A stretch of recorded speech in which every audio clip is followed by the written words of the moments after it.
Hello दोस्तों, welcome back to my YouTube channel Quick Pharma. तो आज की वीडियो में हम पढ़ने वाले हैं अपने टॉपिक एनर्जेटिक्स के बारे में। तो हमारा सब्जेक्ट चल रहा था human anatomy and physiology B pharmacy second semester. उसमें हमारी यूनिट सेकंड चल रही थी और ये हमारे यूनिट सेकंड का लास्ट चैप्टर है एनर्जेटिक्स। इसी के साथ हमारी जो यूनिट सेकंड होगी वो आज के आज कंप्लीट हो जाएगी। तो अगर आप लोगों ने प्रीवियस वीडियो लेक्चर्स को नहीं देखा है, यानी कि यूनिट 1 और यूनिट 2 के प्रीवियस वीडियो लेक्चर्स को एचएपी सेकंड के नहीं देखे हैं, तो आप लोग को लिंक डिस्क्रिप्शन बॉक्स में मिल जाएगी, वहाँ से आप लोग चेकआउट कर सकते हैं। बाकी इसके सभी के नोट्स वगैरह आप लोग को टेलीग्राम चैनल पर मिल जाएंगे, फ्रीली आप लोग वहाँ से डाउनलोड कर सकते हैं। तो अगर हम इसके सिलेबस के बारे में देखें कि आज की वीडियो में हम कौन कौन से टॉपिक्स को डिस्कस करने वाले हैं, तो सबसे पहले तो हम एनर्जेटिक्स के इंट्रोडक्शन के बारे में पढ़ेंगे। उसके बाद इसके formation and role of ATP के बारे में, यानी कि जो एटीपी है उसका फॉर्मेशन कैसे होता है और ये इसका क्या रोल होता है, ये अपना क्या रोल प्ले करता है। फिर सेकंड टॉपिक आ जाता है केराटिन, फॉस्फेट एंड बीएमआर। इसमें जो हमारा बीएमआर है ये काफ़ी ज़्यादा इंपॉर्टेंट टॉपिक है, तो इन सभी टॉपिक्स के बारे में आज की वीडियो में हम लोग ब्रीफ में डिस्कस करेंगे। तो चलिए अब हम बात कर लेते हैं एनर्जेटिक्स के बारे में। तो अगर हम इसको थोड़ा सा एग्जाम्पल टर्म में समझें, तो मान लो जैसे कोई भी सामान हम लोग लेने जाते हैं तो सामान के बदले हमको क्या पे करना पड़ता है, पैसे देने पड़ते हैं। तो वैसे ही हमारा यहाँ पे भी ऐसे ही सिस्टम होता है कुछ इस वाले टॉपिक में। अब मान लो हमारे बॉडी में कुछ ऑर्गन्स ऐसे होते हैं जो हमको काफ़ी चीज़ें प्रोवाइड करते हैं। अब जैसे कि इंपॉर्टेंट फंक्शंस प्ले करते हैं, जैसे कि हमारा हार्ट हो गया, तो हार्ट क्या करता है, हमारी पूरी बॉडी को ब्लड सप्लाई देता है, ठीक है। और जो लंग्स यानी कि जो हमारा रेस्पिरेटरी सिस्टम होता है, तो ये हमारा मेन ऑर्गन होता है। इसमें क्या होता है कि ये एयर को मतलब ले रहे हैं, यानी कि ऑक्सीजन को ले रहे हैं, और जो कार्बन डाइऑक्साइड है उसको हमारी बॉडी से बाहर निकाल रहे हैं, ठीक है। और किडनी ये हमारे ब्लड को फिल्ट्रेशन करने में हमारी हेल्प करती है। तो ये जितने भी हमारे ऑर्गन्स हैं कितने ज़्यादा इंपॉर्टेंट रोल प्ले करते हैं, यानी कि इंपॉर्टेंट फंक्शंस को प्ले करते हैं हमारी बॉडी में। और ये अगर इसमें से कोई भी फंक्शन करना बंद कर दे तो हमारी जान भी जा सकती है। तो अब जैसे कि ये हमारी जो ऑर्गन्स हैं, यानी कि हमारी बॉडी में ये सारी चीज़ें अगर इतने इंपॉर्टेंट फंक्शंस को मतलब कर रही है, हमको इतने इंपॉर्टेंट फंक्शंस को प्रोवाइड कर रही है, तो इसको भी तो कुछ चाहिए होगा ना बदले में। तो अब जैसे कि शॉप वाला एग्जांपल मैंने दिया कि आप लोग जाते हैं, सामान लेते हैं और पैसे देते हैं, तो यहाँ पे जो मतलब कि पैसे का काम जो कर रहा है, यानी कि करेंसी का काम कर रहा है, वो हमारा यहाँ पे करता है एटीपी। तो अब जैसे कि हमारी जो एटीपी है ये हमारी क्या कर जनरेट करती है, एनर्जी को जनरेट करती है। मान लो हमारी बॉडी को एनर्जी चाहिए जिसकी वजह से सारे फंक्शंस हमारे हो रहे हैं, तो एटीपी हमारी एक टाइप की क्या है, पैसे है जिसको हम अपने बॉडी में पे कर रहे हैं। तो ये हमारी एटीपी एनर्जी जनरेट करती है हमारी बॉडी में। उसके बाद हमारे जो जितने भी हमारे इंपॉर्टेंट ऑर्गन्स होते हैं वो हमारी बॉडी में इंपॉर्टेंट फंक्शंस को प्ले करते हैं। तो इससे ये समझ में आता है कि हमारी जो कंप्लीट बॉडी है उसको चलाने के लिए हमारी सबसे ज़्यादा कौन सा इंपॉर्टेंट रोल प्ले करता है, एनर्जी, यानी कि हमको एनर्जी की ज़रूरत होती है अपने बॉडी को चलाने के लिए। तो यहाँ पे अगर हम मेन एनर्जेटिक्स के बारे में अगर शॉर्ट फॉर्म में देखें तो इसका मतलब यही होता है कि एनर्जेटिक का मतलब जिसमें हम एनर्जी के बारे में स्टडी करने वाले, यानी कि जिसमें हम एनर्जी के बारे में कंप्लीट स्टडी करेंगे, उसको डिफाइन करेंगे, वही हमारी क्या कहलाती है, एनर्जेटिक्स कहलाती है। यानी कि जो हमारी बॉडी को एनर्जी मिल रही है, जैसे वो उसका फॉर्मेशन हो रहा है, वो क्या क्या रोल प्ले कर रहा है, कहाँ से एनर्जी हमारी बनती है, कहाँ से मिलती है, उस सारी चीज़ों के बारे में हम इसी वाले टॉपिक में डिस्कस करेंगे। अब जो हम इसमें स्टार्टिंग से देखते हैं कि हमने जब मतलब कि जो पिछली वीडियो में डाइजेस्टिव सिस्टम के बारे में पढ़ा था, तो उसमें हमने ये पढ़ा था कि जो भी हम मतलब खाना खा रहे हैं तो फूड में हमारा क्या प्रेजेंट होता है, कार्बोहाइड्रेट, विटामिन, प्रोटीन सब कुछ प्रेजेंट होता है। तो वो हमारे स्टमक में जाता है, यानी कि वो जो फूड हम खा रहे हैं वो हमारी बॉडी में जाएगा। उसके बाद उसकी डाइजेशन होगी, जैसे वो स्टमक में जाता है वो उसमें हमारा क्या होता है, वो डाइजेस्ट होता है। उसके बाद डाइजेशन होने के बाद, ब्रेकडाउन होने के बाद फूड हमारे स्मॉल इंटेस्टाइन में जाता है। फिर स्मॉल इंटेस्टाइन में हमारे जितने भी मतलब फूड से हमको जितने भी न्यूट्रिशन वगैरह मिल रहे हैं वो सभी स्मॉल इंटेस्टाइन से हमारे ब्लड में एब्जॉर्ब हो जा रहे थे, एब्जॉर्ब इनटू ब्लड। और ये जो न्यूट्रिशन वगैरह थे ब्लड के थ्रू हमारे लीवर वगैरह में और बाकी जो सेल्स वगैरह हमारी बॉडी में उनमें पहुंच रहे थे। और फाइनली हमारा वहाँ पे क्या जनरेट हो रहा था, हमारी एटीपी जनरेट हो रही थी। एटीपी मतलब जो हमारी एनर्जी है। तो यही जो यहाँ पे हमारी एटीपी बन रही थी वो हमारे सेल्स में जाती है, मतलब सभी के सभी सेल्स में। जैसे कि हमारे जितने भी ऑर्गन्स बने होते हैं वो भी हमारे सेल्स के बने होते हैं, जैसे कि हमारा हार्ट, लंग्स, किडनी वगैरह, ये सारी चीज़ें हमारे सेल्स से मिलकर बनी होती हैं। तो इन तक जाके तभी हमारी मतलब हार्ट, लंग्स, किडनी ये ये सब जितने भी हमारे ऑर्गन्स हैं ये अपने इंपॉर्टेंट फंक्शंस को हमारी बॉडी में परफॉर्म कर पाते हैं जब इनको एटीपी यानी कि जब इनको एनर्जी मिलती है। तो अगर आप लोग को इसमें ब्रीफ में समझना है तो आप लोग डाइजेस्टिव सिस्टम वाला चैप्टर देख लीजिएगा, उसमें आप लोग को समझ में आ जाएगा। बाकी इसमें हम मेनली एनर्जेटिक्स के बारे में ही पढ़ने वाले हैं, यानी कि जो हमने यहाँ पे एनर्जी के बारे में बताया वही सारी चीज़ें हम यहाँ पे डिटेल्स में डिस्कस करेंगे, यानी कि जो हमारा एनर्जी वो कैसे फॉर्म हो रही है और एटीपी का क्या रोल है और केराटिन, फॉस्फेट एंड बीएमआर इन सभी के बारे में। तो यहाँ पे मतलब एटीपी का मतलब तो समझ गए कि हमें एनर्जी प्रोवाइड करता है, लेकिन ये हमारा एक्चुअल में एटीपी बना कैसे है, मतलब इसकी फॉर्मेशन कैसे हुई है, वो सारी चीज़ें हम यहाँ पे पढ़ेंगे। यानी कि एटीपी हमारे यहाँ पे फॉर्म कैसे हुआ और हमारे बॉडी में कौन कौन से रोल को प्ले करता है एटीपी, ये सारी चीज़ों को हम डिस्कस करेंगे। तो यहाँ पे हम सिंपली एनर्जेटिक्स को डिफाइन करें तो it is the study of energy and it's distribution in chemical, physical और बायोलॉजिकल एक्टिविटीज़। यानी कि हमारी बॉडी में जितने भी फंक्शंस हो रहे हैं, जो भी हमको एनर्जी की ज़रूरत पड़ रही है, यानी कि हम खेल रहे हैं, कूद रहे हैं, तो वो सारी एनर्जी हमारी बॉडी को मतलब मिलती है, उसकी वजह से ही हमारे यहाँ पे केमिकल एंड फिजिकल मतलब चीज़ें होती हैं हमारी बॉडी में। यानी कि कुछ हमारे केमिकल, फिजिकल हार्मोन्स होते हैं, इनकी वजह से हमको ये सारी चीज़ें देखने को मिलती हैं, और कुछ बायोलॉजिकल एक्टिविटीज़ आप लोग को पता है, ठीक है। तो यहाँ पे जितनी भी हमारी एनर्जी का डिस्ट्रीब्यूशन हो रहा है वो हमारी मतलब कि इसी एनर्जेटिक्स के अंदर हम स्टडी करते हैं। अब एनर्जी की बात करें तो ये हमारी एक करेंसी की तरह हमारी बॉडी में काम करती है। करेंसी यानी कि जब हमने शुरुआत में एग्जांपल पे बताया था पैसे वाली बात, तो वो हमारी यहाँ पे करेंसी की तरह हमारे यहाँ पे बॉडी के लिए काम करता है। कौन? Energy, which is use to perform function in our body, जिसकी वजह से हमारे जितने भी मतलब कि फंक्शंस होते हैं हमारी बॉडी में वो चलते रहते हैं। यानी कि जो फंक्शंस करने के लिए, जो फंक्शन परफॉर्म करने के लिए हमारी बॉडी में एनर्जी की ज़रूरत हमको पड़ती है या फिर यूज़ किया जाता है। इसके अलावा जो हमारी एनर्जी होती है इसको हम मेज़र करते हैं, फिर एक्सप्रेस करते हैं जूल्स में, यानी कि जो इसकी यूनिट होती है, यूनिट ऑफ वर्क, ये हमारी किस में होती है? जूल्स में, और किलो कैलोरीज में, यूनिट ऑफ हीट। तो अगर लार्ज अमाउंट में इसको कैलकुलेट करना है तो हम इसको किलो कैलोरीज में भी इसको हम कैलकुलेट करते हैं। और अगर ह्यूमन बॉडी की बात करें तो ह्यूमन बॉडी में कम से कम 3 मिलियन के कैल ऑफ एनर्जी की ज़रूरत हमको होती है। यानी कि एक दिन के अंदर हमारी बॉडी में 3 मिलियन किलो कैलोरीज की ज़रूरत हमको पड़ती है। तो ये हमारा काफ़ी ज़्यादा हो जाता है। और ये हमारी प्रोड्यूस कैसे होती है? ये हमारी मेटाबॉलिक रिएक्शंस जो होती हैं उसके थ्रू हमारी ये प्रोड्यूस होती है। और इसमें जो हमारी एक किलो कैलोरीज होती है वो हमारी 4184 जूस में मतलब पाई जाती है। और अगर इसको हम जूस में कन्वर्ट करें तो ये हमारी 4.184 किलो जूस में कही जाएगी। यानी कि इतनी 4.184 किलो जूस की हमारी रिक्वायरमेंट होती है एनर्जी की। तो ओवरऑल इसमें हम देख लेते हैं कि क्या मतलब कौन सी चीज़ हम खाते हैं तो हमको कितनी मतलब कि एनर्जी मिलती है। तो अगर हम 1 ग्राम ऑफ कार्बोहाइड्रेट्स खाते हैं तो हमको यहाँ पे 17 किलो जूल्स एनर्जी हमको मिलती है। अगर इसको हम किलो कैलोरीज में देखें तो हमको 4 किलो कैलोरीज मिलती है। और अगर 1 ग्राम ऑफ प्रोटीन अगर हम मतलब खाते हैं, प्रोटीन हमको मिलता है 1 ग्राम, तो उससे हमें कम से कम 17 किलो जूल्स मतलब की एनर्जी मिलती है। और ये हमारा इसमें देख सकते हैं, ठीक है, किलो जूल्स में।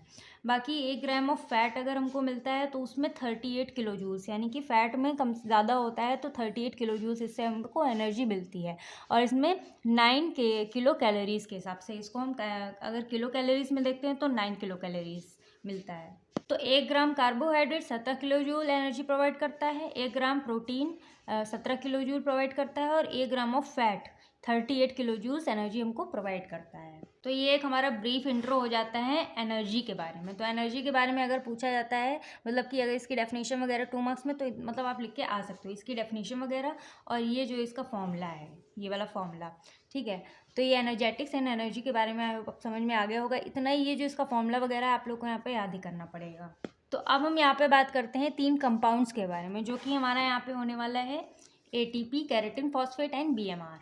तो पहला हमारा यहाँ पे आ जाता है एटीपी। तो एटीपी का फुल फॉर्म होता है एडेनोसिन ट्राइफॉस्फेट। तो अगर एटीपी के बारे में लॉन्ग में आता है तो आप लोग इसका स्ट्रक्चर वगैरह भी बना के आ सकते हैं। तो अगर ये हमारा स्ट्रक्चर देखिए कि हमारा मतलब किन किन चीज़ों से इसका स्ट्रक्चर बन के तैयार होता है, तो यहाँ पे 3 चीज़ें होती हैं। एक हमारा होता है एडेनिन, यानी कि हमारा एक नाइट्रोजनस बेस होता है। फिर सेकंड हमारा आ जाता है राइबोस। तो ये हमारा मतलब कि डीऑक्सी एंड ऑक्सीराइबोस दोनों में होता है डीएनए में। ये हमारे 5 कार्बन शुगर होते हैं। फिर हमारा थर्ड आ जाता है 3 फॉस्फेट ग्रुप्स। तो हमारे जिसमें 3 फॉस्फेट ग्रुप्स एक साथ जुड़े होते हैं तो उनको हम ट्राइफॉस्फेट कहते हैं। इनमें जितनी भी एनर्जी होती है, मतलब एक्चुअल एनर्जी होती है, वो इन्हीं 3 फॉस्फेट ग्रुप में ही हमारी यानी कि ट्राइफॉस्फेट में होती है। तो इसमें जो हमारा एटीपी है ये हमारा एडिनोसिन ट्राइफॉस्फेट है। तो ये वाला जो इसका स्ट्रक्चर देखें तो ये वाला जो पार्ट होता है इसको हम एडेनोसिन बोल देते हैं, यानी कि adenine and ribose sugar in दोनों को ऐड करेंगे तो हमारा एडेनोसिन बन जाएगा।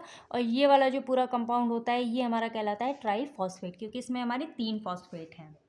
और अगर हम ट्राइफॉस्फेट को यहाँ से रिमूव कर देते हैं तो ये वाला जो पूरा दोनों कंपाउंड होंगे तो ये हमारा न्यूक्लियोसाइड कहलाएगा। तो अब अगर इसको थोड़ा सा देखें या समझें तो ये हमारा पूरा का पूरा जो स्ट्रक्चर है ये हमारा एडेनिन हो जाता है, यानी कि एक नाइट्रोजनस बेस हो जाता है। और ये वाला जो स्ट्रक्चर होता है ये होता है राइबोस शुगर।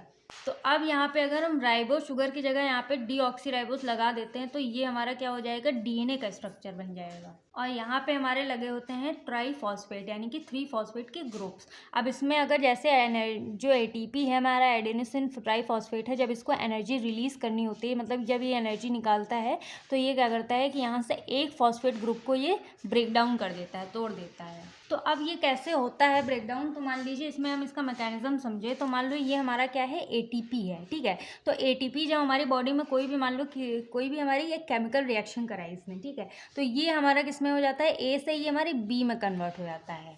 तो जैसे ही एनर्जी को रिलीज़ करता है तो ये क्या करता है, एक फॉस्फेट ग्रुप को ये हमारा यहाँ से हटा देता है।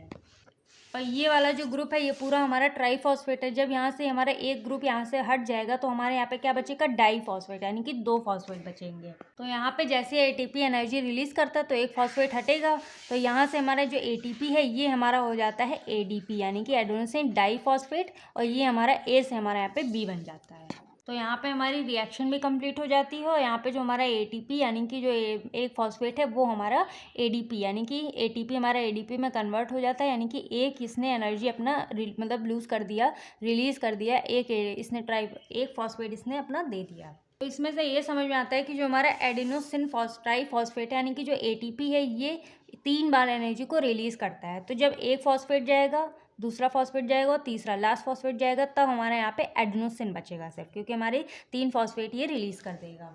तो ये हो जाता है इसके स्ट्रक्चर के बारे में। आई होप आप लोग को एटीपी का थोड़ा सा फंडा क्लियर हो गया होगा। अब इसके हम देख लेते हैं फॉर्मेशन के बारे में कि इसको हम फॉर्म कैसे कर सकते हैं, इसकी फॉर्मेशन कैसे होती है, फॉर्मेशन ऑफ एटीपी।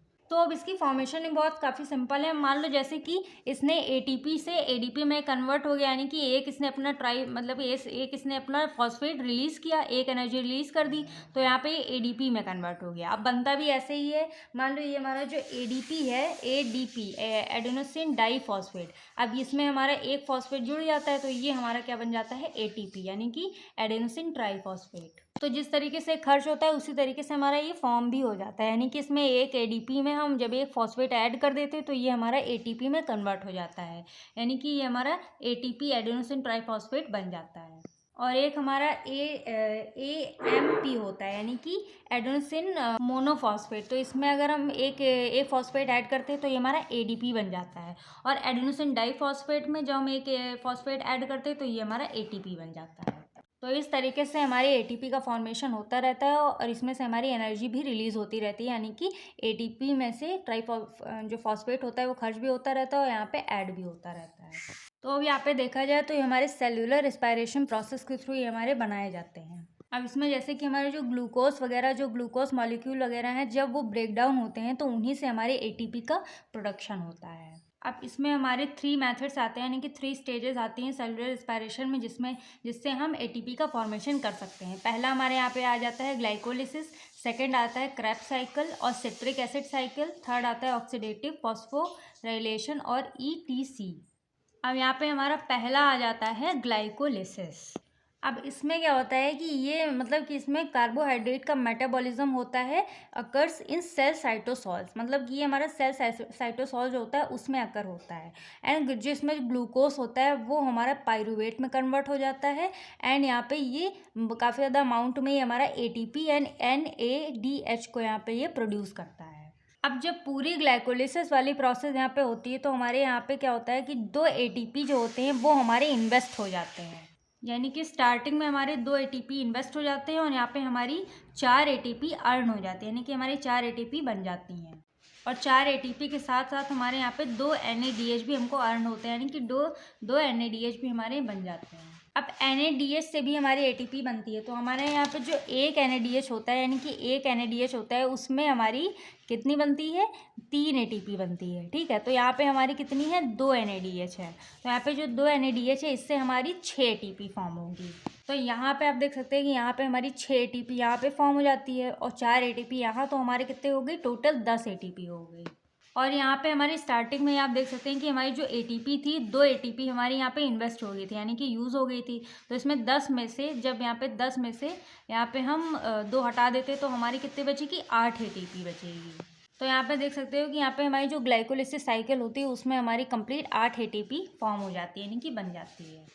तो यहाँ पे एनर्जी इनपुट में, जिसमें हमारी क्या हो रही है, एनर्जी इनपुट, यानी कि इसमें हमारी यूज़ हो रही है। ATP यहाँ पे 2 यूज़ हुई। एनर्जी आउटपुट में यहाँ पे हमको 4 ATP अर्न होती है और दो NADH अर्न होते हैं। तो 2 NADH में हमको 6 ATP मिलती है। तो ये हमारे हो गए 10 में से 2 निकालेंगे तो हमारी 8 ATP ग्लाइकोलिसिस में हमारी कंप्लीट टोटल बन जाती है। फिर हमारे यहाँ पे सेकेंड आ जाता है क्रेब्स साइकिल। तो इसमें जो हमारी क्रेब्स साइकिल है, ये हमारी सिट्रिक एसिड साइकिल भी कहलाती है। अब इसमें जो हमारी क्रेब्स साइकिल में जो हमारा पाइरुवेट होता है, यानी कि इसमें जो हमारा ग्लूकोज होता है, ग्लाइकोलिसिस में जो ग्लूकोज है जो पाइरुवेट बना देता है। अब इसमें ये याद रखना है कि जो हमारी ग्लाइकोलिसिस है, तो इसमें हमारा ग्लूकोज 2 मॉलिक्यूल ऑफ, मतलब पाइरुवेट के 2 मॉलिक्यूल्स को फॉर्म करता है। तो इसमें ये याद रखना है कि ग्लाइकोलिसिस प्रोसेस में हमारे यहाँ पे 2 पाइरुवेट बनते हैं, मतलब कि 2 मॉलिक्यूल ऑफ पाइरुवेट बनते हैं। तो इसमें जो क्रेब्स साइकिल में 2 मॉलिक्यूल ऑफ पाइरुवेट हैं, तो एक पाइरुवेट जो होता है वो हमारे यहाँ पे कन्वर्ट करता है एसिटाइल कोएंजाइम को। तो यहाँ पे एक ने क्या बना दिया, एसिटाइल कोएंजाइम बना दिया, जो कि हमारा सिट्रिक एसिड साइकिल में एंटर करता है। और वहाँ पे मतलब सिट्रिक एसिड साइकिल में जाने के बाद वो हमारा ATP, NADH एंड FADH इन सभी को यहाँ पे हमारा फॉर्म करता है। तो हमारे यहाँ पे एनर्जी इनपुट में देखा जाए तो हमारी 2 ATP यहाँ पे जो होती है वो हमारी इन्वेस्ट हो जाती है। एनर्जी आउटपुट में हमारी इतना सारा बनता है, मतलब कि 6 NADH बनता है, 2 FADH2 बनता है, 2 GTP और यहाँ पे 2 ATP। ठीक है, तो 2 GTP हमारे यहाँ पे 2 ATP बनाता है। ठीक है, तो यहाँ पे अगर हम इसको टोटल देखें प्रॉफिट, यानी कि इसमें हमारे पूरे क्रेब्स साइकिल में हमारी 24 ATP फॉर्म होती है। तो ये हमारी 24 ATP हमारी फॉर्म हो जाती है क्रेब्स साइकिल में। और ये हमारी फॉर्म कैसे होती हैं, तो ये हमारा सारा कुछ यहाँ पे लिखा हुआ है। ठीक है, फिर हमारे यहाँ पे थर्ड आ जाता है ऑक्सीडेटिव फॉस्फोराइलेशन। तो ऑक्सीडेटिव फॉस्फोराइलेशन में ये होता है कि हमारा जो NADH होता है, यानी कि जैसे इसमें हमारा बन रहा है, जो हमारा NADH है वो हमारा किस में कन्वर्ट हो रहा है, वो हमारी सारी चीज़ें इसमें हमको देखने को मिलती है।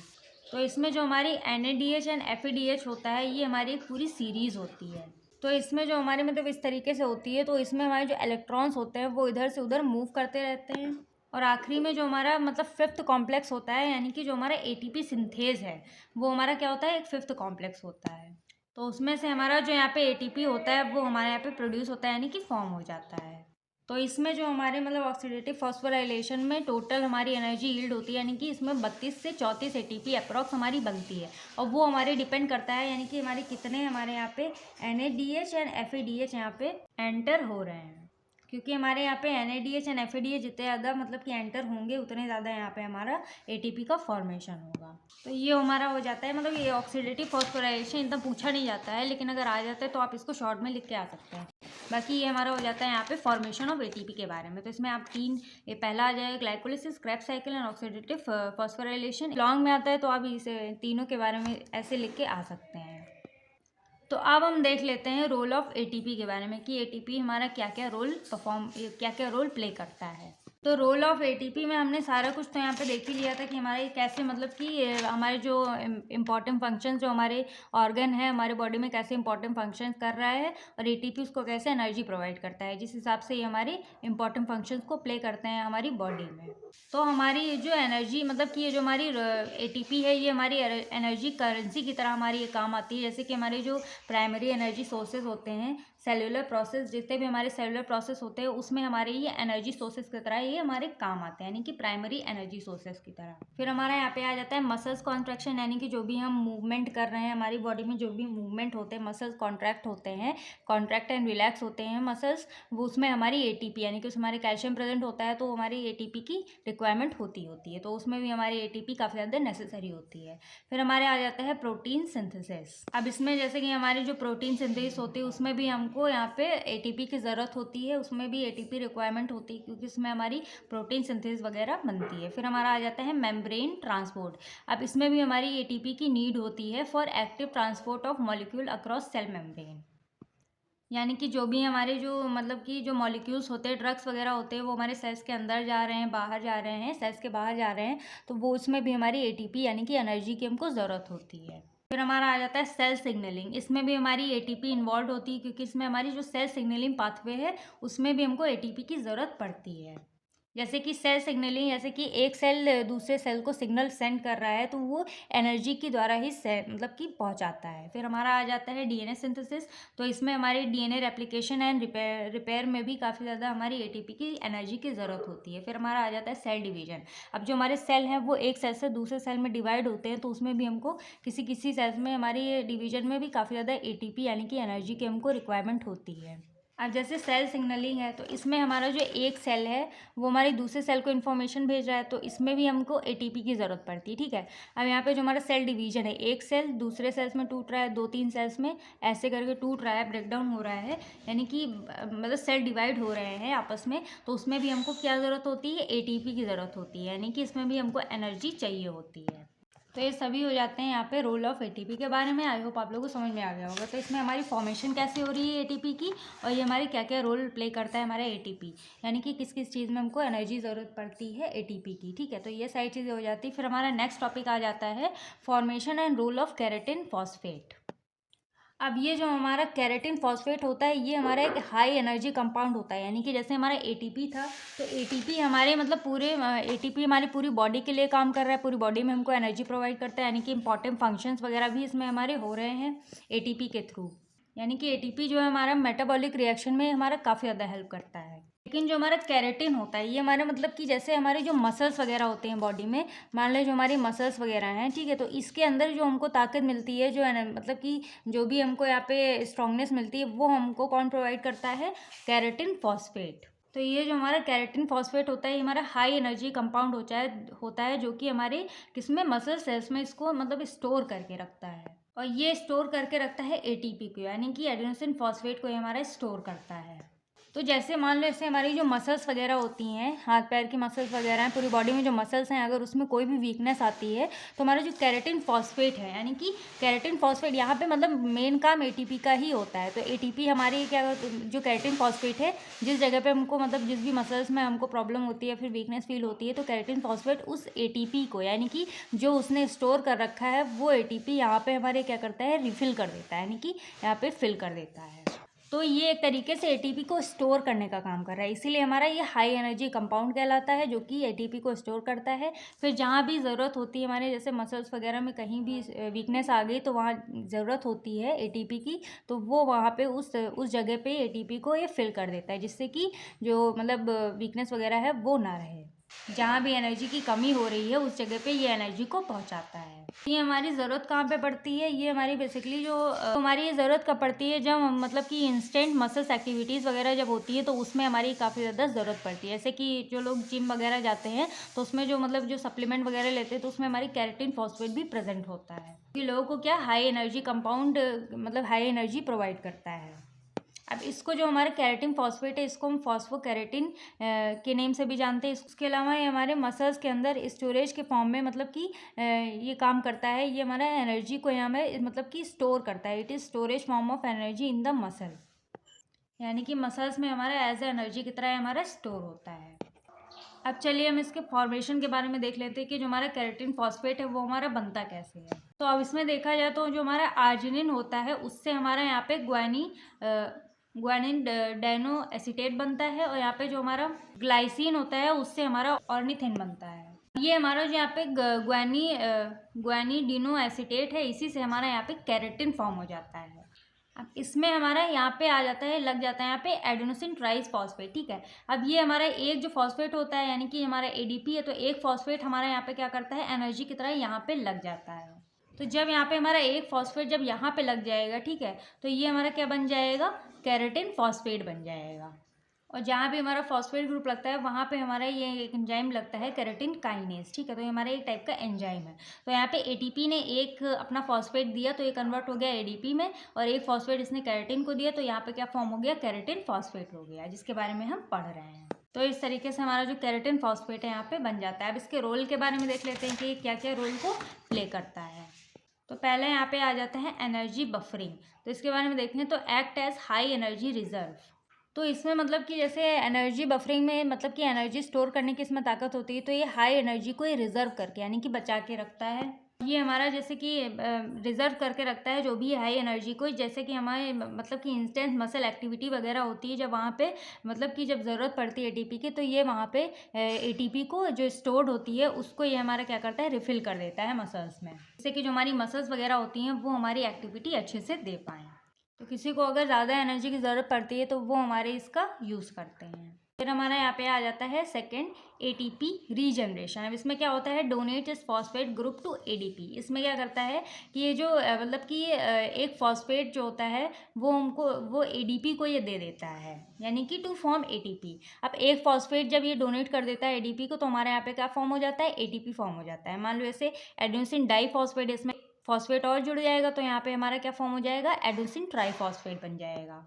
तो अब इसमें एक्चुअल में होता क्या है, मान लो जैसे कि हमारी जो मसल्स हैं, ठीक है, तो मसल्स में जब यहाँ पे ये एटीपी को रिफिल कर रहा है, तो हम मान लो जैसे कि इसने हमारा क्या किया, एक एटीपी को मतलब कि इसने एटीपी को यहाँ पे स्टोर करके रखा, ठीक है। तो मान लो अगर अगर कोई कभी हमारी बॉडी में यानी कि एटीपी की जब कमी हो जाती है एनर्जी की, तो जैसे कि यहाँ पे हो रहा था, मान लो ये हमारा जो कैरेटिन था, ठीक है, ये कैरेटिन हमारा एक एटीपी लेके यानी कि एक फॉस्फेट लेके ये हमारा क्या बना रहा था, कैरेटिन फॉस्फेट बना रहा था।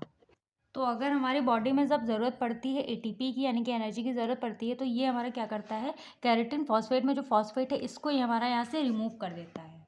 यानी अगेन ये वाला जो फॉस्फेट है ये अपना फॉस्फेट एडीपी को दे देता है। ये अगेन एडीपी में आने के बाद एडीपी में जैसे ही हमारा एक फॉस्फेट आएगा तो ये हमारा कन्वर्ट हो जाएगा एटीपी में, और ये फिर से हमारा एडेनोसिन ट्राईफॉस्फेट में हमारा ये बन जाएगा। और जैसे ही हमारा एटीपी में कन्वर्ट होगा फिर हमारे जो कैरेटिन फॉस्फेट है ये हमारा कैरेटिन में वापस से बन जाएगा। तो हमारे इसमें कैरेटिन फॉस्फेट में ऐसी भी ताकत होती है कि ये हमारा मतलब कि एटीपी को रिलीज़ करके, मतलब फॉस्फेट को रिलीज़ करके अपने आप को खाली करके, मतलब बॉडी में जहाँ भी एनर्जी की रिक्वायरमेंट होती है वहाँ पे एनर्जी को ये फुलफिल कर देता है। तो ये काम भी इसी का होता है। बाकी हमारे मसल्स कॉन्ट्रैक्शन में तो हेल्प करता ही करता है। बाकी हमारी जो हाई इंटेंसिटी एक्टिविटीज़ होती है, मतलब जहाँ पे हमें एनर्जी की ज़्यादा ज़रूरत पड़ती है, वहाँ पे भी हमारा ये काफ़ी ज़्यादा हेल्पफुल होता है। तो ये हो जाता है हमारे कैरेटिन फॉस्फेट के बारे में। आई होप आप लोग इसके रोल एंड कैरेटिन फॉस्फेट के बारे में, इसकी फॉर्मेशन वगैरह सब समझ गए होंगे, ठीक है। फिर हमारा एक लास्ट टॉपिक आ जाता है जो कि हमारा मेन टॉपिक है BMR। अब BMR का फुल फॉर्म होता है बेसल मेटाबॉलिक रेट। अब जिससे कि आप लोग को पता चल गया कि हमारी बॉडी में एनर्जी की ज़रूरत क्यों पड़ती है, जिससे कि हम चल फिर सकें, ठीक है, खेल कूद सकें और अपने जितने भी काम है वो सारी चीज़ें हम कर सकें, इसीलिए हमको एनर्जी की नीड होती है। तो अब मान लो जैसे स्टार्टिंग में हमने एग्जाम्पल के तौर पे समझा था कि मान लो जैसे हमको कोई भी सामान लेना है कम पैसों का। अब जैसे कि हमने 10 रुपये का सामान लिया, ठीक है, तो अगर हमने 10 रुपये का सामान लिया तो हमने उसको 10 रुपये दिए, ठीक है। अब मान लो जैसे 1-2 किलो सामान लिया तो उसको मैंने कितने दिए, 50 रुपये दिए। तो जितना ज़्यादा सामान हम शॉपकीपर से लेंगे उतना ज़्यादा पैसा हमको उसको देना पड़ेगा। इसी तरह हमारी बॉडी में भी होता है। मान लो अगर हमारी जो बॉडी है, जितना ज़्यादा हम अपनी बॉडी में मतलब एक्टिविटीज़ परफॉर्म करते हैं, जितनी ज़्यादा एक्टिविटीज़ हम करते हैं उतनी ज़्यादा हमको यहाँ पे एनर्जी की ज़रूरत पड़ती है, यानी कि उतनी ज़्यादा हमको एनर्जी की रिक्वायरमेंट होती है। अब अगर हमारे अंदर कम एनर्जी होगी तो हम कम काम कर पाते हैं, अगर हमारे अंदर ज़्यादा एनर्जी होती है तो हम ज़्यादा काम कर पाते हैं, यानी कि ज़्यादा एक्टिविटीज़ परफॉर्म कर पाते हैं। जैसे जो जिम वगैरह वाले लोग होते हैं तो उनको एक्स्ट्रा सप्लीमेंट वगैरह लेते हैं जिससे कि उनको ज़्यादा एनर्जी मिल सके, और जैसे क्योंकि डंबल वगैरह काफ़ी ज़्यादा भारी होते हैं, तो अगर वो ज़्यादा वेट उठाते हैं तो उनको ज़्यादा एनर्जी की भी ज़रूरत पड़ती है, तो इसीलिए वो सप्लीमेंट्स का भी यूज़ करते हैं, जो प्रोटीन पाउडर वगैरह होते हैं, ये सारी चीज़ें। तो अब BMR में देखें तो जैसे कि BMR एक ऐसी कंडीशन होती है जिसमें मान लो जैसे हमारी जो बॉडी है जब कुछ काम नहीं कर रही होती, यानी कि एकदम रेस्ट कंडीशन पे होती है, हम लोग एकदम रेस्ट फील करते हैं, कोई काम नहीं कर रहे हैं, सिर्फ बैठे हैं, तो वो हमारी क्या होगी, एक रेस्ट कंडीशन होती है। तो जो हमारी रेस्ट कंडीशन में हमको कितनी एनर्जी की ज़रूरत पड़ती है, कितनी एनर्जी की रिक्वायरमेंट होती है, वही हमारे यहाँ पे क्या कहलाता है, बेसल मेटाबॉलिक रेट। अब जैसे हमारी बॉडी अगर एक नॉर्मल स्टेज पे है, यानी कि एकदम रेस्ट कंडीशन पे है, तो हम तो कुछ काम कर नहीं रहे हैं, लेकिन हमारे बॉडी के अंदर मतलब बॉडी के अंदर तो सारे काम हो रहे हैं ना, जितनी भी एक्टिविटीज़ है वो तो हो ही रही हैं। तो उस हिसाब से उतनी जो हमको एनर्जी मिल रही है रेस्ट कंडीशन पे, वही चीज़ हम इसमें देखते हैं। मान लो जैसे हम रेस्ट कंडीशन में भी हैं, लेकिन जो हमारे अंदर के ऑर्गन्स होते हैं वो तो मतलब फंक्शंस परफॉर्म ही करते हैं। जैसे हमारा हार्ट है, वो कंटिन्यूसली मतलब हार्ट बीट चलती रहती है हमारी, और जो अदर ऑर्गन्स हैं वो अपने फंक्शंस परफॉर्म करते रहते हैं। और बाकी जो हमारे नर्व इम्पल्स हैं, अगर सोते टाइम पे भी हमारे मतलब सिग्नल वगैरह पास करते रहते हैं एक दूसरे को। यहाँ पे रीनल ट्यूब्यूल्स के थ्रू हमारे रीएब्जॉर्प्शन हो रहा है, आयंस हमारे ट्रांसपोर्ट हो रहे हैं अक्रॉस मेम्ब्रेन, यानी कि मेम्ब्रेन से हमारी जो आयंस वगैरह हैं वो सारी ट्रांसपोर्ट हो रहे हैं। जीआईटी, मोटिलिटी, ये सारे फंक्शंस हमारे बॉडी में हो रहे हैं रेस्ट कंडीशन में भी। काम सभी होते हैं, लेकिन वो सारी चीज़ें जिसमें हमको एटीपी यानी एनर्जी की ज़रूरत हो रही है। अब जैसे कि हमारा हार्ट है, तो हार्ट जब वर्क कर रहा है, यानी कि जब हमारी हार्ट बीट हमेशा चलती रहती है, तो वो हमारी उसको एनर्जी की ज़रूरत पड़ती है। अब यहाँ पे हमारा मान लो जो हार्ट है, जो बाकी के जो हमारे ऑर्गन्स है जो हमारी बॉडी में काम कर रहे हैं रेस्ट स्टेज पे, तो उनको भी एनर्जी की ज़रूरत पड़ती है। अब जैसे कि हमारा नर्व इम्पल्स है, जो उसमें कंडक्शन हो रहा है, कंडक्शन ऑफ नर्व इम्पल्स एक से दूसरी जगह पे मतलब इम्पल्स को पहुँचाते हैं, मैसेज को पहुँचाते हैं, तो उसमें भी हमको एनर्जी की ज़रूरत पड़ती है। बाकी इसमें हमारे जो मतलब कि हमारा जो रीनल सिस्टम होता है, वो तो मान लो अपने आप ही फिल्ट्रेशन, वो तो एक प्रोसेस है, वो तो फिल्ट्रेशन करता है ब्लड का। लेकिन हमारे यहाँ पे जो रीनल ट्यूब्यूल्स होते हैं, वो जब रीअब्जॉर्प्शन करते हैं, तो उसमें भी हमको एटीपी की यानी कि एनर्जी की रिक्वायरमेंट होती है। बाकी हमारे कुछ आयंस होते हैं, जैसे कि अगर लोअर टू हायर की तरफ जा रहे हैं, मेम्ब्रेन को क्रॉस कर रहे हैं, तो फिर हमारी एनर्जी की ज़रूरत पड़ती है, तभी तो वो हमारे मूव कर पाते हैं। बाकी हमारे जो जीआईटी ट्रैक्ट यानी कि गैस्ट्रोइंटेस्टाइनल ट्रैक्ट में भी हमको एनर्जी की ज़रूरत पड़ती है। तो ये हमारे कुछ ऐसी मतलब जब हम रेस्ट कंडीशन पे होते हैं, तब भी हमारे जो बॉडी के अंदर जो मेटाबॉलिक रिएक्शंस हो रही हैं, उसमें भी हमको कितनी एनर्जी की रिक्वायरमेंट हो रही है, वही चीज़ हम यहाँ पे बीएमआर में देखते हैं। तो नॉर्मली वही है कि जब हम रेस्ट कंडीशन में होते हैं, हमारी बॉडी में मतलब हम कोई फिजिकल या फिर मतलब फिजिकल एक्टिविटीज़ नहीं कर रहे हैं, कोई खुद से काम नहीं कर रहे हैं, तो हमारी बॉडी में जो मेटाबॉलिक रिएक्शंस चलती हैं, यानी कि जो मेटाबॉलिक रिएक्शन हमारी बॉडी में चल रही हैं सोते टाइम या फिर ऐसे रेस्टिंग टाइम पे, तो उसमें हमारी जितनी एनर्जी लगती है, मिनिमम कितनी एनर्जी लग रही है हमारे मेटाबॉलिक रिएक्शन जो हमारी बॉडी में हो रही है, उसमें कितनी एनर्जी लग रही है, उसी को हम यहाँ पे मतलब कि कैलकुलेट करते हैं बेसल मेटाबॉलिक रेट में। सिंपली इसको अगर हम डिफाइन करें, तो it is the number of calories required in a body to function at rest. यानी कि जो हमारी बॉडी है, जब वो रेस्ट कंडीशन में होती है, कोई एक्स्ट्रा काम नहीं कर रही है या फिर कोई फिजिकल एक्टिविटीज़ नहीं कर रही है, उस टाइम पे जितनी एनर्जी हमको रिक्वायरमेंट होती है, यानी कि जितनी एनर्जी हमारे बॉडी में लगती है मेटाबॉलिक एक्टिविटीज़ के लिए, उस चीज़ को हम यहाँ पे देखते हैं। यानी कि हमारी जो बॉडी के अंदर जो फंक्शंस हो रहे हैं रेस्ट स्टेज पे, तो उसी को यहाँ पे हम देखते हैं कि हमारे कितने नंबर ऑफ कैलोरीज हमको उस टाइम पे रिक्वायर्ड होती है। मतलब यही चीज़ है कि मिनिमम कितनी एनर्जी की ज़रूरत पड़ती है हमको ज़िंदा रहने के लिए, उसी को यहाँ पे हम बेसल मेटाबॉलिक रेट बोल देते हैं। तो वही यहाँ पे लिखा भी हुआ है, the rate at which metabolic reactions use energy, यानी कि ये वो रेट होता है जब हमारी बॉडी में मेटाबॉलिक रिएक्शंस हो रही होती हैं, जब हम कोई भी फिजिकल काम नहीं कर रहे होते हैं, यानी कि रेस्ट स्टेज पे होते हैं, तो उसमें जितनी भी हमारी एनर्जी लगती है, उसी को यहाँ पे हम कैलकुलेट करते हैं बेसल मेटाबॉलिक रेट में। तो ये सारी चीज़ें मैंने बताई दी कि it is the minimum energy requirement to maintain the basic body functions, यानी कि ये हमारी एक मिनिमम एनर्जी रिक्वायरमेंट हमारी बॉडी को होती है बेसिक फंक्शंस को परफॉर्म करने के लिए when body is in rest condition, जब हम लोग रेस्ट कर रहे होते हैं, तो ये सारे फंक्शन इसके हो जाते हैं। तो इन सब में हमको एनर्जी लगती है, ठीक है। अब यहाँ पे इसकी हम नॉर्मल वैल्यू देख लेते हैं। अब नॉर्मल वैल्यू में देखें तो जो एडल्ट मैन है, यानी कि जो आदमी लोग होते हैं, तो उनको कम से कम पर डे के हिसाब से 1600 कैलोरीज चाहिए होती है। एडल्ट वुमेन जो होती हैं, उनको पर डे के हिसाब से 1400 कैलोरीज चाहिए होती है। और बाकी हमारी इसमें जो नॉर्मल वैल्यू होती है, ये हमारी 15% से डाउन भी जा सकती है और प्लस 20% से ऊपर भी जा सकती है। अब यहाँ पे हमारा BMR को कैलकुलेट करने के लिए या फिर मेज़र करने के लिए हमारे यहाँ पे दो मेथड दिए जाते हैं। पहला हमारा आ जाता है बाई हैरिस बेनेटिक मेथड, ठीक है। तो हैरिस बेनेटिक मेथड में हमारे मेन एंड वुमेन दोनों के लिए दिया गया है। तो फॉर मेन पहला आ जाता है फॉर मेन, ये इसकी वैल्यूज़ लिखी हुई है, मतलब आपको इतना डीप में नहीं जाना है, बस यहाँ पे इसको प्लस आप लोगों को करना है, तो इसकी जितनी वैल्यू होगी कंप्लीट आपको यहाँ पे निकल के आ जाएगी। फिर फॉर वुमेन के लिए भी यही है, यही सारी वैल्यूज़ दी गई हैं, इनको आप लोग प्लस करते जाएंगे, उसके बाद जो भी हमारे यहाँ पे लास्ट में आएगा तो वो वुमेन की वैल्यू निकल के आ जाएगी, फिर ठीक है। फिर हमारे यहाँ पे सेकंड आ जाता है। तो ये दूसरा मेथड हमारा काफ़ी ज़्यादा इजी होता है, मेफ्लिन। तो इसमें हमारा क्या होता है, मैन एंड वुमेन के लिए अलग अलग है। तो इसमें तो यहाँ पे मेंस के लिए निकालना है, तो 10 का इंटू करना है वेट इन केजी, फिर प्लस करना है, फिर 6.25 को इंटू करना है हाइट इन सेंटीमीटर, मतलब उसकी सेंटीमीटर में जितनी हाइट होगी उससे 6.25 को मल्टीप्लाई कर देना है, फिर उसको माइनस कर देना है 5 multiplied by age in year, यानी कि ईयर में वो कितने साल का है उसको 5 से मल्टीप्लाई कर देंगे, फिर यहाँ पे 5 प्लस कर देंगे। इस तरीके से यहाँ पे मेन का BMR निकाल सकते हैं। फिर वुमेन का BMR निकालने के लिए यहाँ पे मतलब कि 10 को मल्टीप्लाई कर देना है, वेट इन kg, मतलब कि कितना वेट है आपका किलोग्राम में, ठीक है, फिर प्लस करना है। फिर यहाँ पे 6.25 को आपकी हाइट कितनी से मतलब सेंटीमीटर में आपकी कितनी हाइट है उससे मल्टीप्लाई करेंगे। फिर 5 को मल्टीप्लाई कर देंगे कि आप कितने साल के हो, उसके बाद यहाँ पे माइनस कर देंगे 161 से, फिर आपका यहाँ पे वुमेन का BMR निकल के आ जाता है। तो इस तरीके से यहाँ पे मैन एंड वुमेन का दोनों का BMR निकाल सकते हैं थ्रू दी मैफ्लिन ST-Jeor इक्वेशन के थ्रू। तो ये हो जाता है नॉर्मल वैल्यूज़ के बाद। तो इन दोनों मेथड से हम यहाँ पे BMR को मेज़र कर सकते हैं। फिर यहाँ पे हमारा आ जाता है कुछ फैक्टर अफेक्टिंग BMR, यानी कि BMR को कुछ ऐसे फैक्टर्स होते हैं जो अफेक्ट कर सकते हैं।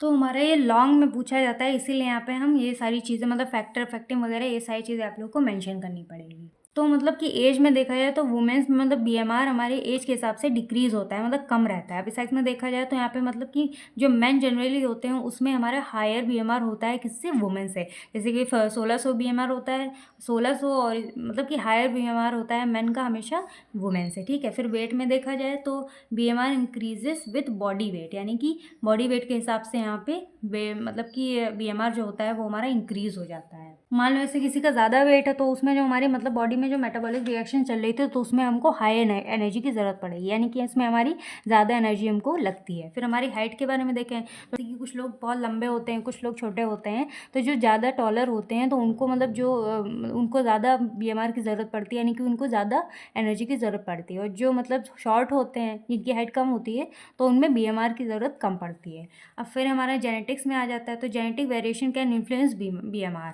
तो जेनेटिक में मतलब जो हमको पेरेंट्स से मिलता है जो BMR इसमें कम ज़्यादा हो सकता है। फिर हमारे नेक्स्ट आ जाता है फिजिकल एक्टिविटीज़।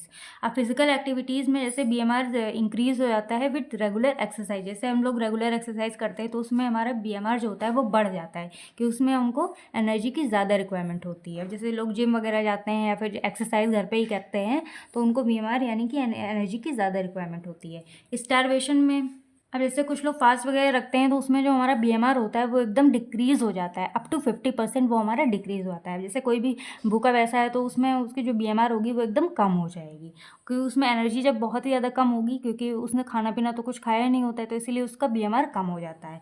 फिर इन्वायरमेंटल फैक्टर्स होते हैं कुछ, जैसे हमारा कुछ क्लाइमेट चेंज हो रहा है, फिर altitude and diet can also affect the BMR, यानी कि डाइट में कोई इफेक्ट आ रहा है तो ये सारी चीज़ें हमारे BMR को क्या करते हैं, अफेक्ट कर सकते हैं। तो ये हमारे कुछ फैक्टर अफेक्टिंग BMR है, ठीक है, जो कि हमारे BMR को अफेक्ट कर सकते हैं, ठीक है। उसके बाद हमारा नेक्स्ट आ जाता है लास्ट, सिग्निफिकेंस और इम्पॉर्टेंस ऑफ BMR, यानी कि हमारे BMR की क्या क्या इंपॉर्टेंस है उनके बारे में चलिए जल्दी से देख लेते हैं। अब BMR हमारा काफ़ी ज़्यादा इंपॉर्टेंट रोल प्ले करता है ये जानने के लिए कि हमारे दिन भर में कितनी ज़्यादा हमको कैलोरीज की रिक्वायरमेंट होती है एज एन इंडिविजुअल, मतलब हर इंसान के अंदर। यानी कि अगर नॉर्मल इंसान है अगर उसको 1600 कैलोरीज मिल जाती है तो उसका अच्छे से एनर्जी रिक्वायरमेंट हो जाती है, फुलफिल हो जाती है। बाकी अगर कोई भी फिजिकल एक्टिविटीज़ वगैरह कर रहा है, ठीक है, तो ये इसमें मतलब 2500 हज़ार कैलोरीज उसके लिए रिक्वायरमेंट हो जाती है। बाकी इसमें जो मतलब कि प्लानिंग, अगर डाइट की प्लानिंग कर रहे हैं तो वो हमारे कितनी क्या मतलब उसमें ज़रूरत पड़ती है। अगर कोई वेट लॉस कर रहा है फिर वेट गेन कर रहा है तो उसकी क्या स्ट्रेटेजी होती है, ये सारी चीज़ें हो जाती हैं। फिर BMR change can indicate underlying health issues. मान लो कुछ हेल्थ इश्यूज़ भी आ जाते हैं, मान लो किसी की में अगर बहुत ज़्यादा BMR हो जाता है तो उसको थायराइड की शिकायत हो जाती है, अगर कम हो जाता है तो उसमें थायराइड की कमी हो जाती है। And BMR is below normal in starvation, under nutrition. अगर मान लो कोई व्रत वगैरह रह रहा है या फिर फास्ट रह रहा है फिर पूरे दिन कुछ खा पी नहीं रहा है तो उसमें जो BMR होता है वो एकदम नॉर्मल, मतलब बहुत ज़्यादा बिलो हो जाता है, नॉर्मली बहुत कम हो जाता है अंडर न्यूट्रिशन, क्योंकि उसको न्यूट्रिशन वगैरह तो कुछ मिल नहीं रहा, तो इसलिए उसका BMR जो होता है वो एकदम कम हो जाता है। बाकी इसमें जो हमारा BMR है ये हमारा नॉर्मली अबव हो जाता है, यानी कि बढ़ जाता है। जो फीवर डायबिटीज़ वगैरह, जो पेशेंट वगैरह फीवर में डायबिटीज़ पेशेंट जो होते हैं, ग्लूकेमिया, ये सारी चीज़ें जो बीमारी होती हैं, डिजीज़ होती है, तो उसमें हमारा ये बढ़ जाता है, ठीक है। तो ये हमारे हो जाते हैं इसके कुछ सिग्निफिकेंस या फिर इंपॉर्टेंस ऑफ BMR। तो आई होप आप लोगों को इसमें सारा कुछ समझ में आ गया होगा। अगर कोई भी डाउट होता है आप लोग कमेंट सेक्शन में पूछ सकते हैं। बाकी मिलते हैं बाकी हमारी जो HAP सेकेंड की जो यूनिट सेकेंड है वो आज हमारी पूरी कंप्लीट हो चुकी है। इसके जो नोट्स वगैरह होंगे आप लोग को टेलीग्राम चैनल पर मिल जाएंगे, फ्रीली आप लोग वहाँ से डाउनलोड कर सकते हैं। मिलते हैं नेक्स्ट वीडियो में नेक्स्ट यूनिट के साथ। तब तक के लिए do like share comment and subscribe to my YouTube channel Quick Pharma. Take care of your and your family.